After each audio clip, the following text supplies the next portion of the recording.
when it's cold, I like to eat soap for dinner. This is an example of a mispronunciation problem there. There's no such thing as speaking English with no accent, because everybody has an accent. And I believe that your accent can also be changed and altered if you want to. I'm joined here in the Global studio by the one, the only, and appropriately sporting his Guns N' Roses shirt, Axel Pose. Of course, otherwise known as Thiago. Hey, Ethan. What's up? How's it going, man? I'm good. Actually, something funny happened the other day. I was trying to watch Peaky Blinders this week with my wife, and we tried doing it without subtitles, and man, it was tough. I felt like I didn't know any English. Black Midwinter. That is what we would call a rookie's mistake. Do you know what that means? Right, like a beginner's mistake, an amateur's mistake. Yeah, I believe that comes from baseball, we would say. But even, for me too, I have to watch Peaky Blinders. It's like the old Birmingham accent. I miss a lot of it if I watch Peaky Blinders without subtitles. So definitely need those subtitles. It has to be one of the most complicated accents, which, of course, today we're talking all about accents. I actually saw a comment the other day and I grabbed it because I thought it'd be a nice place for us to start. It comes from Marcy, who wrote this on one of our, a few weeks ago on one of our past lessons, saying, "One more wonderful lesson. It's amazing hearing Thiago's English. His pronunciation and confidence to speak inspire us to keep learning and improve our speaking skills. I hope that I am able to reach it one day too." So, of course, every single week we try to help you to achieve your goals, to go from being a lost, insecure English learner to be a confident, natural English speaker. Exactly what we wanted to do in today's lesson. So be sure to hit that subscribe button, and the bell down below so you don't miss a single new lesson. All right. First of all, Marcy, thank you so much for the comment. I really appreciate that. And yes, you can do it. Yeah, just keep practicing. But Ethan, I actually have a question for you because it is true. Yeah, I mean, I have heard so many learners saying that they want to speak English like a native speaker. They want to sound like a native speaker. But as a native speaker yourself, what do you think about this? I mean, this goal or this way of thinking about the language? Any thoughts? I think someone like Marcy or a lot of people who are watching, they see you, and it's very admirable to want to speak like you, all the hard work that you've put in. It's not something that just comes overnight, right? Into having really confident, natural sounding English that, almost sounds like a native. I don't think, your accent is not very clear, like, he's from New York or he's from LA or he's from this part, but you have done a really good job at imitating a pretty standard American accent. And that's something that a lot of learners I've noticed aspire to. However, I think that it depends a lot on your goals, first of all, because I think it's something that's kind of sexy, right? Is to sound like a native, but most people don't actually think about, first of all the hard work that goes into doing that. It's not just something like, if you study and everything, you're going to get this accent. There's a lot of precision that has to go into that, which we'll talk more about today. But for a lot of people, it's just not necessary to put in all that hard work. So I think it's really important that you actually think about what are my objectives with my English before you say, I want to sound like a native, because maybe it's not actually something that deep down is the best thing for you. That's so true, yeah. And sometimes I hear learners going, "Oh, I want to speak English with no accent." But there's no such thing as speaking English. Let me say that again. There's no such thing as speaking English with no accent, because everybody has an accent. Yeah, I mean, I look at accent, Ethan, as your style of speaking. It's how your English sounds in general.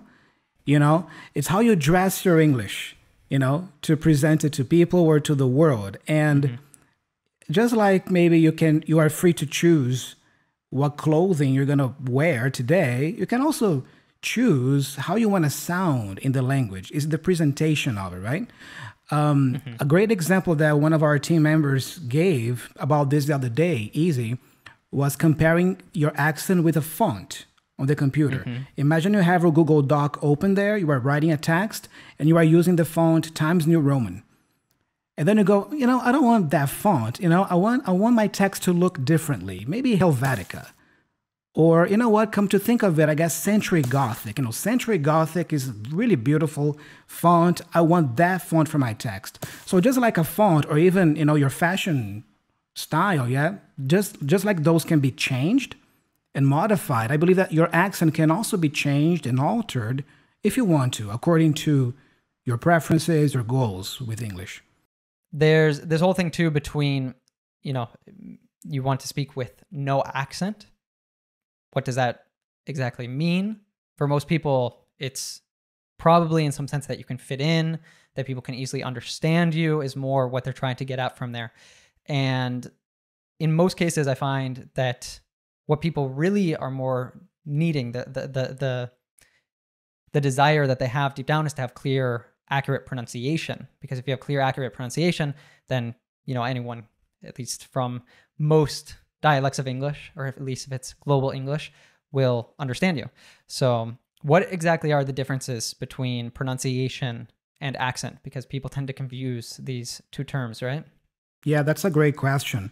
I look at pronunciation more as how you pronounce individual words or how you pronounce certain sounds, individual sounds, and accent is more like the whole thing. Yeah, your accent is influenced by many things. Yes, it is influenced by your pronunciation knowledge. It is influenced by your connected speech knowledge and application. It is influenced by your native country, where you come from, and what your mother tongue is. It is influenced by the type of English you consume most of the time. So your accent is a combination. It's a sum of all those things, and that's how you sound. That's what makes it. That's what makes you sound. In English. Now, pronunciation is more specific things. For example, imagine I say, when it's cold, I like to eat soap for dinner. When it's cold, I like to eat soap for dinner. This is an example of a mispronunciation problem there. Because, I guess as a native, you hear me and then you go like, yeah, that sounds kind of silly or funny or weird. But I think what Thiago is trying to say is he likes to eat soup when it's cold. So instead of saying soup, I said soap. Yeah, I view pronunciation more as that, individual sounds, individual words. The cool thing about that, though, is that depending on how you work on the pronunciation sounds and which sounds you focus on, your accent might change also just by working on those sounds. Let's take the schwa sound, for example, which, at least last time I checked, it was the most common vowel sound in English, in spoken English. If you start pronouncing the schwa sounds more often, your accent as a whole will already sound very different just by applying that pronunciation sound. I think one of the really important things there as well with, you mentioned the schwa sound, there's the dreaded th sound for many people as well, right?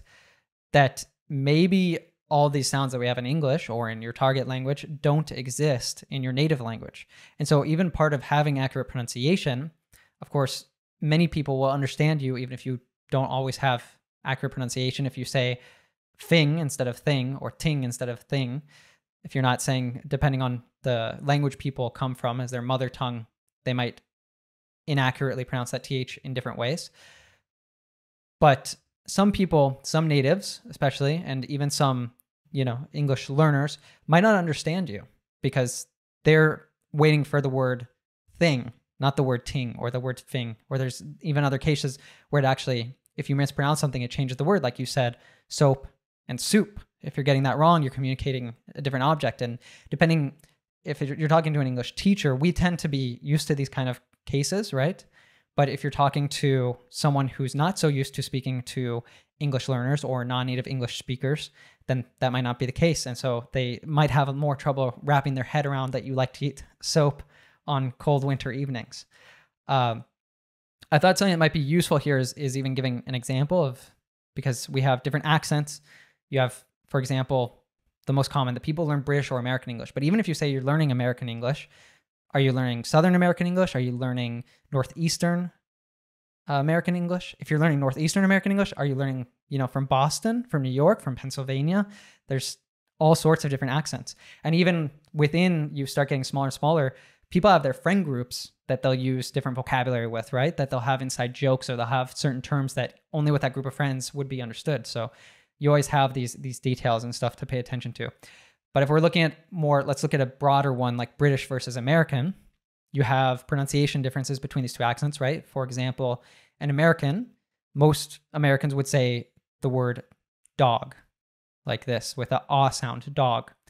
However, Brits, most British people will say dog. Like they say a true O and we say an ah sound. That's not actually an O. So that's just one example with pronunciation. There are many between British and American English. Then you have vocabulary, for example, so just top of mind, one word that would be different, for example, is shag. Now, this is something that has a very different meaning between the two countries, because if you say, shag in the States, people tend to think of a type of carpet. It's the carpet that was very popular in the 1970s that's super long. But if you say this in the UK, it means that it's talking about sexual intercourse. Of course, it's a slang word for sexual intercourse. So very different meanings there. And even there's some cultural and cultural differences, of course, because they're very different countries, and grammar differences that affect the accent. The grammar, for example, the present perfect is used differently in British and American English. So as you can see, like an accent, it's not just about pronunciation. It's about so many different things that you have to consider. And if you really want to have a native accent, if you really want to have an American accent, there's all of these things that are bundled up within that. And of course, English is the global language. So when it comes to accents, maybe you're not going to adopt an accent from a country where English isn't the native language, but it is important, as English is the global language, that you are prepared to understand all sorts of different accents, because without a doubt, if you're planning to work in English or to travel to different places, you're going to have all these different ways of modifying the English language thrown at you. So for example, you might be working in a business and you have a meeting with different branches of your company, and there's someone in India, there's someone in Germany, there's someone in China, there's someone in the United States, and you need to be able to adapt to understanding all these different ways of interpreting the English language. So one really great way to do this is by having conversations with people from many, many different countries. And a really great way to do that is with the Real Life English app, of course, where it's the only place where at the touch of a button, you can connect to another English learner in another part of the world for a fun and dynamic conversation. And the really great thing, they're just 4 to 8 minutes each. So, after each conversation, you're jumping to another part of the world virtually. It's almost like, virtually grabbing your passport and taking a trip around the world. So you'll get to encounter all these different accents, and you're really going to be tuning to your ears to so many different ways of speaking. So, even if your goal is to speak like a native speaker, it's still really good to focus on understanding all sorts of different English. And this can also kind of put to the test on like how clear is your pronunciation, because you want to find out if a lot of different people, no matter where they're coming from, can understand you pretty clearly, right? That's a great point, actually. Yeah. So developing a new accent is something that happens when you get exposed to that accent frequently. So what I think is cool about this is that, if you reflect on the kinds of movies you typically watch, or the kinds of series or music you listen to, or the kinds of material that you normally consume in English, where is that English from? Yeah, that you consume most of the time. So usually your accent tends to be influenced by that, by the type of English that you consume daily, because it connects also with your identity. Think about it. If you consume those videos or those topics frequently, it's because they are relevant to you. So they connect to your identity, to your preferences. Yeah, so it's almost like a child who grows up, in a family, and the child tends to speak just like the parents, or the family, the immediate family around the child, because it's what you are exposed to daily. So naturally, you will sound more like your parents. So it's something similar to that. Yeah, your accent is heavily influenced by what you consume daily in English. The main point that we are trying to make here in this episode is everybody has an accent, and you're free to let your accent in English change if you'd like. Because first you connect it with your identity and then with other people. So by choosing, let's say, one specific type of English you want to focus on, this is connecting it to your identity first.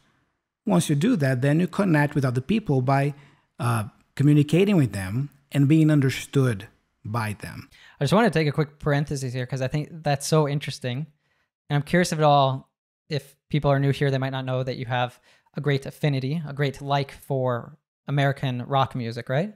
Do you think that your accent has at all been, influenced by that genre of music and that maybe those artists, that way of speaking from that time period?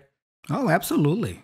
For sure. Because, again, like aside from the movies and the series, I love rock and roll. And I don't know, I growing up, I had the dream of becoming a rock star. And then I would imagine myself, giving those talk shows, those interviews as a rock star. So they do have a way of speaking. First, most of them come from the US. Yeah, most of the bands that I like to listen to. And yeah, I mean, it's that way of speaking that you want to sound cool, kind of more laid back. And yeah, because that album, when I wrote that song, I was thinking about this, and that. So yeah, definitely it was a factor. But that's one example of something that connects to who you are. I think that's a great example. So you could have maybe you don't just want to have an American accent. You want to have like an American rock star accent, right? Yeah, exactly. You see, it's much more than what it seems. So we had another interesting story from our producer, Ice-T, who's here in the studio listening to us as we speak.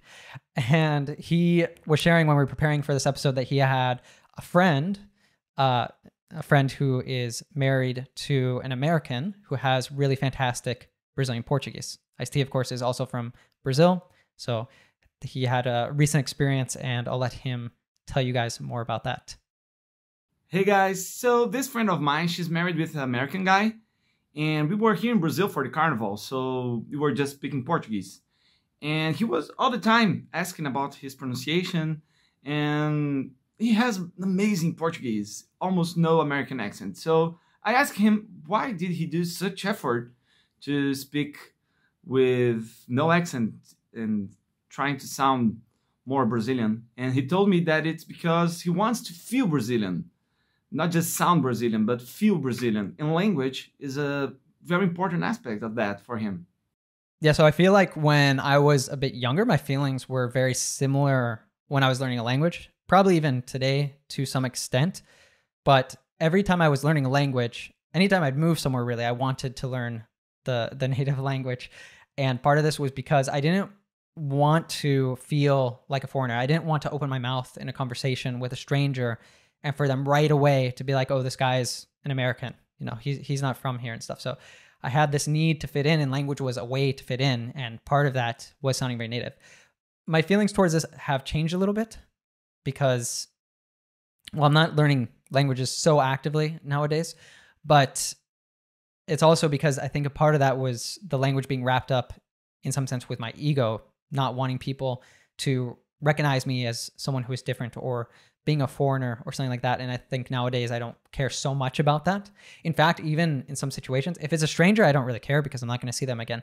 But in some situations, maybe you're meeting someone new, or you go to a networking event, or you go to wherever where you're meeting people and you're speaking for a little bit, I'll be speaking Spanish for a little bit, say, they're going to notice that I'm not from here at some point, and they'll ask me like, where are you from? So in that case, it can be a nice icebreaker, especially because I'm pretty shy and stuff when it comes to meeting new people. And so it opens up the whole thing about living in different places. They'll ask me a lot of follow-up questions.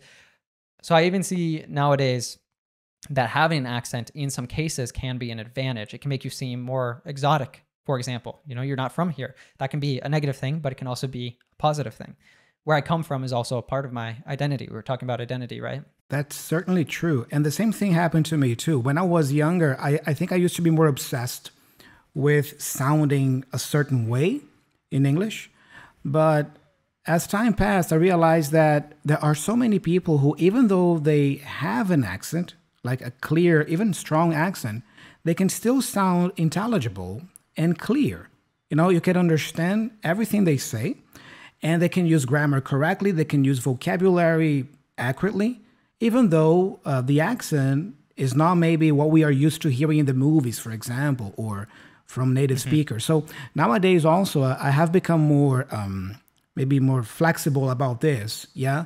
And, really focus on what is the message there? What is the interaction about? rather than what does this person sound like? You know, we're all on our own journeys. It doesn't matter where you're at on that journey or what your goals are on that journey. We're all, you know, just focus on you. So I thought it could be interesting. I've had some experiences though, where I think at the same point, you do need to focus on it a little bit. We've talked about, you use the word intelligibility. It's a hard word to say. It's a mouthful. Being intelligible. Yeah. What does that mean? It's a long word that is difficult to pronounce. It feels like your mouth is full because it's so many words and syllables. That is a mouthful to speak. So intelligibility is how easily you're understood, and some people's accents can get in the way of that. So I think that there's a fine line there. You need to make sure that, again, we talked about, for example, going on our app or going somewhere else where you're speaking English with many different people to see, can people understand me? And if not, don't take it as like a hit to your ego or something. Take it as a piece of information of, okay, this is interesting. Like, what do I have to improve? Why are they not understanding me? Ethan, you said something nice there, a fine line. What's a fine line?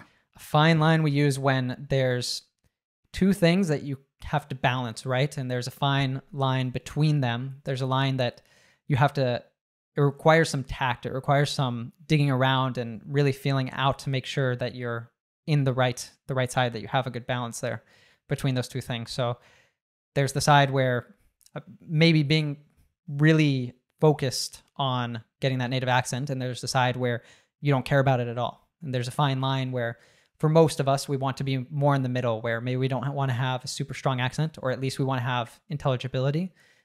We don't want to completely ignore that, right? And when you don't strike that balance, it can hurt your connection with people. And actually, it was interesting when I was living in Brazil myself, when I was living in Belo Horizonte, I had two instances of this in the time I was living there. So one was I made some Spanish friends there, and they were a couple, a man and a woman. And the woman, she was like, you know, so open and really enjoying herself, speaking the language, and she adapted to it pretty well. I'm sure she didn't have, people didn't confuse her with a native, but she was having fun with it. She was trying to sound Brazilian and everything, and she seemed so natural when she spoke Portuguese. The guy, on the other hand, he made no effort. He was learning Portuguese and everything, so he knew the words, he knew how to speak it, maybe at a lower intermediate level, but he made no effort whatsoever to pick up the accent. And this made, when he spoke it, he spoke exactly the same as he would when he was speaking Spanish. And this made him sound really unnatural, and I think it hurt his ability to connect with Brazilians in the same way that his girlfriend could. Oh, and the other story I was going to share from this. So when I was in Brazil, I also started learning French. I guess I really wanted to give myself a hard time living in Brazil, learning Portuguese, also learning French. But I made a French friend there, and we did language exchange where we'd switch off between French and English. And he was kind of the same thing. That like one day I asked him, he had a fairly strong French accent. I said, why don't you try to put on more of an American accent? And I remember we were sitting down, like having some burgers, and he's like, oh, I'll try it. And he actually did. He sounded like really great, like really, really American when he actually put some effort into it. I was like, why don't you speak like that all the time? He's like, oh man, it's so challenging. Like I have to really, really think about it. Well, there's two things that I wanted to kind of take away from those stories is, on the one hand, it was like the Spanish couple that one of them was willing to feel silly and have fun with it. The other one wasn't. Like he was just insecure. He wasn't having fun with it at all. He wasn't willing to make himself feel awkward or make himself seem foolish.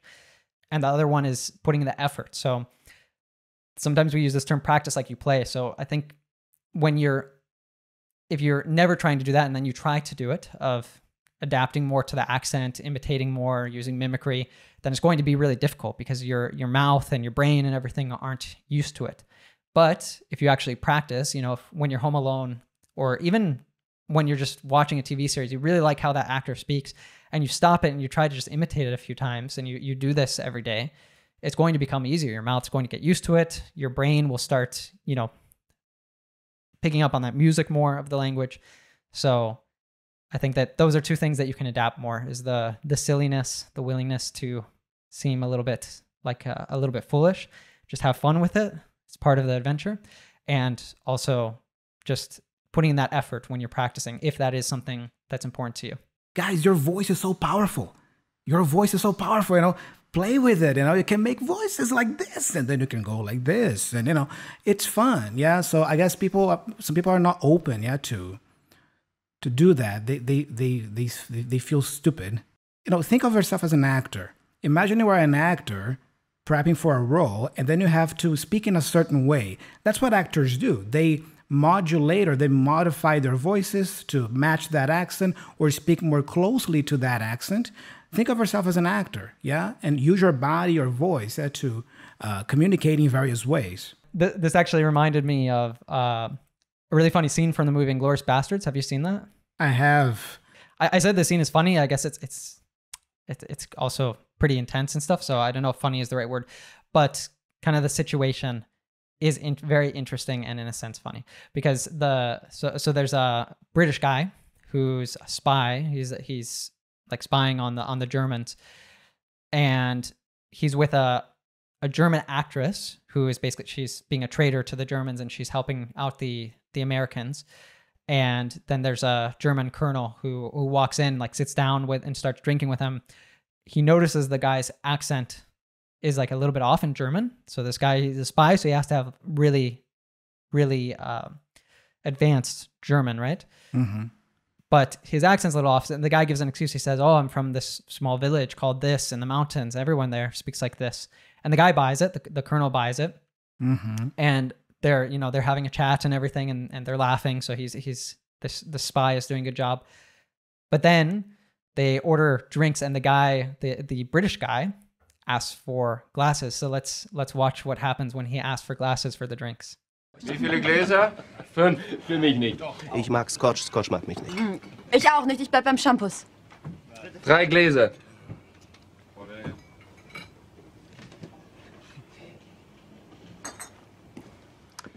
He gestures 3 in this way. This is how I would gesture 3. How would you gesture 3? Yeah, the same. Thiago? Like that. The same. Mm-hmm. Oh, I didn't know There the you Brazilians was the same. So that's interesting. So this actually gives him away. Well, let's watch. There's another clip that I have here where the German actress explains what happened, how the British guy gave himself away, which basically leads to a gunfight that this woman survives. That's why she's on a medical table. How'd the shooting start? Englishman gave himself away. How do you do that?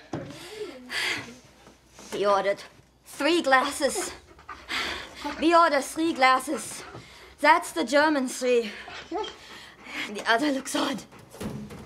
Germans would and did notice it.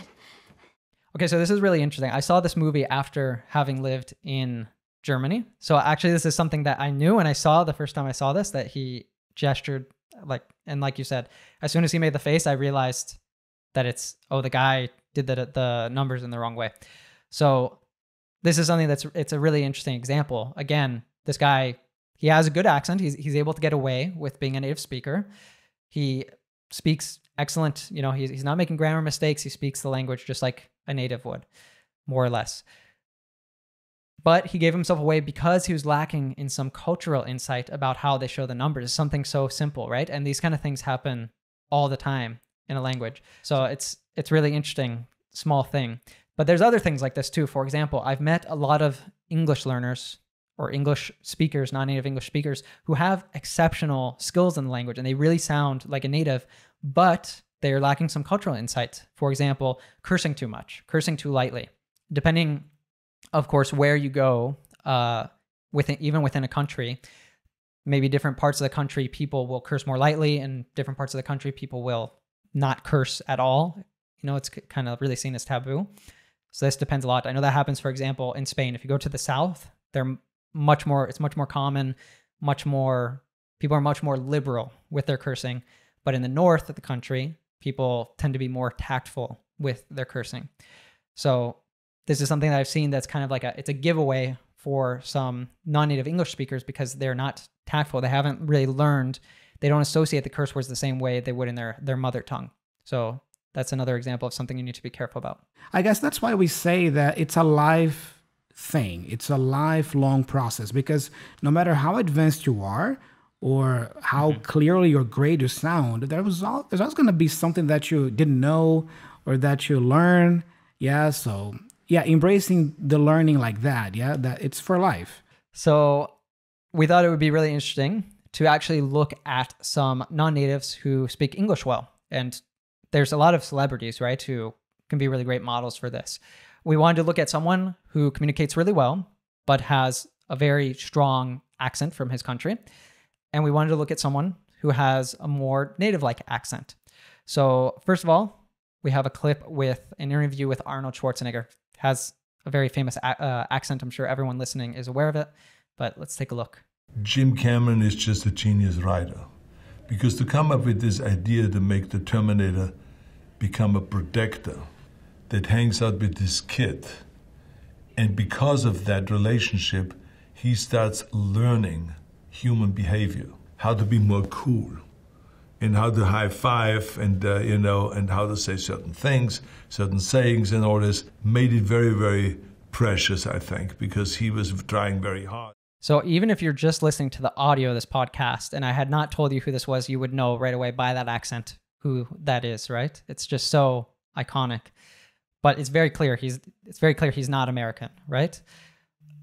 Despite that, one thing I think is really interesting here is he does have a very masterful use of the language, many of the aspects of the language, the same way that a native would, right? For example, connected speech, I thought we could look at some of the ways he said different things. So I noticed, for example, that he says in the beginning, he doesn't say just a, he says justa. Jim Cameron is just a genius writer. That's exactly how a native would say that, right? Justa. Turning that, we talked about the schwa sound earlier, so turning that A into a schwa, this is definitely something people who master English really have that schwa sound down, justa. He says to come up with, talking about the director, the person who came up with the script for Terminator 2. Because to come up with this idea to make the Terminator... So to come up with, he doesn't say to come up with. This happens with phrasal verbs a lot. Phrasal verbs pretty much always have this connected speech, right? So he says to come up with, reducing the to a schwa sound, come up with. Even the meaning of that phrasal verb, to come up with something. This is something that a typical native would speak, right? Or would say. Yeah, he didn't say, he created the script or he wrote the script. Or he invented it would be a lot of... He invented it, right? Yeah, so even that, like the use of the phrasal verb. I also noticed too, something else he uses a lot is the American T, which is a lot of people who have really masterful use of the language that are living in the States might not adopt this American T. So he has an accent, but he still has adopted this American T on the words he says. So things like writer, Terminator. So a British person would say writer, Terminator. Probably not. That's like a horrible impersonation, but more or less. The final one I took note of was he said how to be more cool. How to be more cool. So there's an American T here. There's linking how to be more cool. How to be. And he said this several times. So it's another important thing to notice here is that he has really learned this specific chunk, right? It's important to learn word chunks, not to just learn individual words, which is much more difficult to learn connected speech, to learn how the words kind of flow together if you're just learning word by word. But he said over and over again, this how to be. So he really has that chunk down that it's not supposed to be how to be, it's supposed to be how to be, right? I think Arnold is a great example of someone who speaks with an accent. Clearly, he speaks with an accent, but his proficiency level of English is great. He uses great phrasal verbs and words, and the way he uses grammar as well. So you can still communicate confidently and naturally, even though you have an accent. Yeah. So he not even though you have an accent, but even though you have a strong accent, let's say. And I'm pretty sure I've heard some different interviews with him, and I'm pretty sure that this is something intentional. He used that as like a calling card, his accent. He took advantage of that to differentiate himself from everyone else in Hollywood. Even later going on to be governor of California, he was very famous for this. He's just such an iconic person. He's a big guy too, right? And he has this present, and the accent just really adds on top of his identity, like we were talking about, right? So that's something to reflect on, right? Is maybe my accent is an interesting part of my identity. Mm-hmm. And you don't want to lose it, right? Exactly. If you're from Brazil, for example, you might say, that's an important part of who I am. I was born in Brazil. I want people to know that I was born in Brazil, so I'm going to don a very Brazilian accent, even though I'm going to really focus on intelligibility. All right, so we mentioned that we were going to also look at someone who has a more native-like accent. You can probably still, if you pay close attention, tell that she isn't a native, but she has very excellent accent in English. So let's take a look at Gisele Bündchen. And by the way, is it true you gave a copy of The Mastery of Love to all of your wedding guests at your wedding? Yes, I have. It's one of my favorite books. And today, what is a book that you would give friends and family? The last one I read is called The Infinite View. Have you read it? I have not read that, no. I have an extra copy. Would you like one? Oh, wow, thank you. Yeah, sure. Here. Love it. All right, this is my summer reading. And how would you describe yourself to people who don't know you? Loving, creative, and my natural speed is about 100 miles an hour. All right. One thing interesting I noticed is that, the pronunciation of certain words, like, she pronounces book. Brazilian learners typically say book, book, or even bookie, yeah, depending, but book. Yeah, my books, but she pronounces it correctly. The word, yeah, the pronunciation, book, the book. I have. It's one of my favorite books. So she's really learned those individual, I believe you say phonemes, right? Like the individual sounds really well. And she does the connected speech really well as well. We don't have to go into all of it, but at the end, for example, it really stuck out to me that for various reasons that she said 100 miles an hour, 100 miles an hour. My natural speed is about 100 miles an hour. On the one hand, that she comes from Brazil where you don't use, you use kilometers, not miles, right? There's just, she's mastered the schwa sound also, right? 100 miles an hour. And there's all sorts of connected speech in there. So, yeah, that's really fantastic. You couldn't say one of them speaks English better than the other, right? We could put them both down for a test maybe and actually test their English abilities. But at face value, right, they both seem to have really exceptional mastery of the language.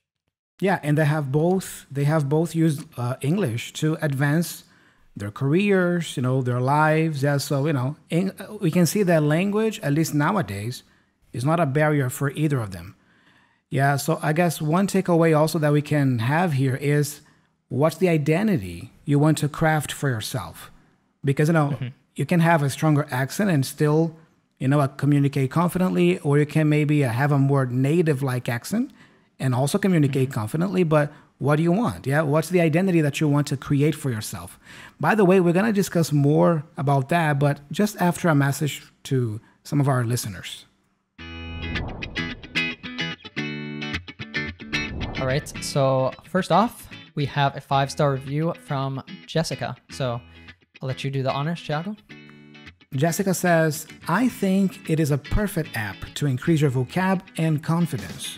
You can follow the scripts of the conversation or listen to them. Also, you have flashcards of the main expressions that help you to internalize vocabulary.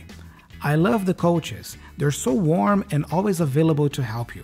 I recommend this app 100%. Oh yeah, thanks so much, Jessica. It's so great to hear that you're having an amazing experience using the app. So if you haven't checked it out yet, be sure to download it. It's free. You can have conversations. You'll be able to understand podcasts like this one so much better, study the vocabulary so you never forget it, and so much more. And if you enjoy it, then leave us a 5-star review in your favorite app store so we can find you and shout you out as well. And next, we also wanted to share a comment from one of our recent lessons from I'm guessing this is Spanish, so Al-Hadis. All right, so Al-Hadis left us a really nice comment here. Al-Hadis says, I want to thank Real Life English for everything. I'm an English teacher in my country, but as you've mentioned, English at school was so different from real life. So since I discovered you, I've started changing the way I was teaching English and make it fun and natural for my students. I've learned so much from you, and I put into practice most of the tips you give us. That's absolutely incredible, Al-Hadis. So it's really great to hear a comment from a teacher paying it forward. So we'd love to hear from any of the rest of you listeners or watchers. If you're also a teacher and it's helping you, leave us comments, send us an email at hello@reallifeglobal.com. And yeah, we look forward to your messages. All right, now it's time for the Real Life Way moment. And Ethan, I would first of all say that it's important to live your English daily. Yeah, so if you're not living your English already, you have to start there. Yeah, so ideally you are consuming lots of content in English already, but then what is the next step? The next step is reflect and ask yourself, what kind of English have I been consuming most? Because in my case, for example, it was always maybe easy for me to figure that out because I looked at the movies I watched and the series I watched and the bands I listened to, and most of them were Americans. Yeah, so it was a natural thing that happened to me in terms of choosing maybe to base my English more on American English. Yeah. And then I developed this affinity mostly because of the content that I was consuming already when I was learning English. So that's the point, living your English if you're not doing it yet. What else would you say about the real life way here, Ethan? So we've been talking a lot about identity, right? Which is part of connecting English to your life, connecting your life to English.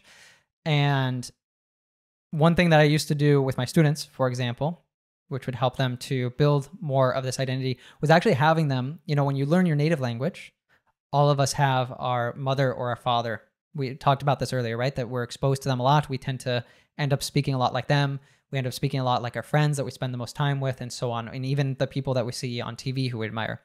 So I would have my students deliberately choose an English-speaking mother or father. For example, I had one student who loved Oprah, and she loved Oprah's way of speaking. Oprah is like a really great speaker, by the way, so it was a great choice, but she chose her as her English-speaking mother. So she would watch interviews with Oprah every single week. She'd listen to her podcast and so on, and she would mimic the way that Oprah spoke. And it was like amazing because over the weeks and the months that we were doing class together, her English started sounding more and more American and like specifically like Oprah.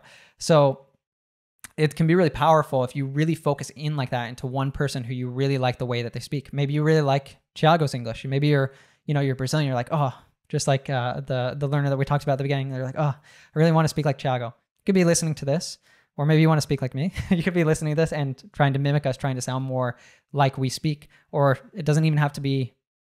It can be someone famous. It could be Gisele Bündchen. It could be Arnold Schwarzenegger. Maybe someone wants to sound like that. It can be a native speaker, of course. So just having more of a deliberate focus on that identity side of it, of who is that fluent, natural, confident version of me speaking English? What do they sound like? And being more deliberate about seeking out how you can get closer to that. I love this idea of having an English-speaking mother or father. Yeah, and the cool thing is that you can have multiple fathers and multiple mothers in this case, right? So I guess the question is, who are your English-speaking fathers and mothers? Yeah, the people who you look up to and you go like, oh, I want to sound like that. I want to speak like that. So let me imitate them a little bit. And that basically feeds back into living it again, right? Because you're being more deliberate. So you're starting to filter more the things that you're living your English with by having those very specific.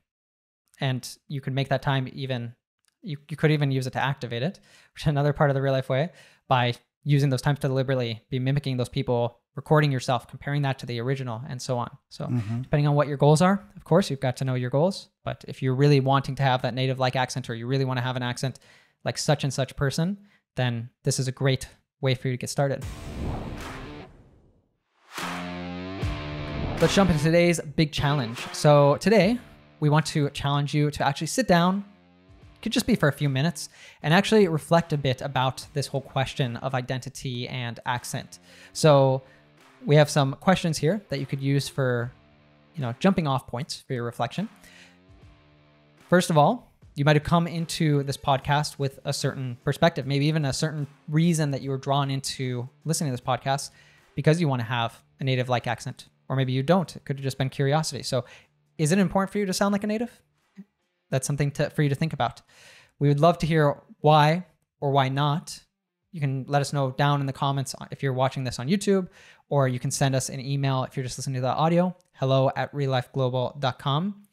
And one thing that we're really curious about is whether or not your mind might have changed while listening to this. You can also let us know why your mind changed or why you still think the same. So yeah, we're really looking forward to hearing your answers. Helps us become better at what we do. Do you have any last words, Thiago, before we wrap up today's podcast, which is already becoming quite long-winded? Yeah. One final message I have is maybe, don't obsess so much about your accent, but worry more about becoming a better communicator. By becoming a better communicator, you speak English better and you also speak your native language better. What do I mean by communication skills? The way you use your voice, modulate more, go up a little bit and then go down. The way you use pauses when you speak, yeah? Or the way you use your body language, your gestures, your facial expressions, the way you project your voice.